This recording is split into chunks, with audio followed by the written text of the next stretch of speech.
Təlhə, Zübeyir həcci ziyarət etmək adı altında getdilər Məkkə. Oradan da Ayşə xanımla danışdılar, hərəkət etdilər Bəsrəyə sarı. Əli əleyhissalama qarşı xalqı qaldırdılar. Cəməl döyüşü baş verdi. 4 saat çəkmədi. 4 saat içində Əli əleyhissalam bunları öz yerində otuzdurdu. Bilirsiniz Nəhcül Bəlağada nə deyir? Kuntum cundəl mər'a. Siz qadın qoşununun əskəri idiniz.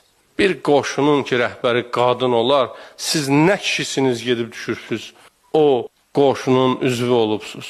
Əxlaqukum diqaq və ahdukum şiqaq və dinukum nifaq və maukum zuaq. Dininizdə münafiq, əxlaqınızda səviyyəsiz, əhdinizdə peyman sındıransınız.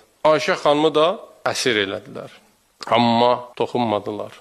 Baxmayaraq ki, bu döyüşün əsas yaradanı, bunu törədəni xanım Ayşə idi. Aleyhissalam onu ətrafını dağıdır, əsir düşür, ağa buyurur, buraxın. 40 nəfərlə qardaşı başda olmaqla, Məhəmməd ibn Əbu Bəkir başda olmaqla onu Mədinəyə göndərir.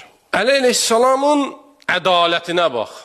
Bu xanımın atası Həzrət Əlinin evinə gələndə xanım Zəhra evində idi, heç kimə qarşı çıxmamışdı. Peyğəmbərin qızı idi, evində oturmuşdu. Onlar xanım Zəhra ilə Peyğəmbərin qızı ilə evində necə davrandılar? Bu isə gedib Bəsrəyə, Mədinədən gəlib Bəsrəyə gedib, xalqı qaldırıb Əli əleyhissalamın üstünə gəlirdi. Xəlifəyə qarşı müharibə elan edən bir xanımı Allahın xəlifəsi tutur, baxın hansı ədəblə, hansı ədalətlə yola salır.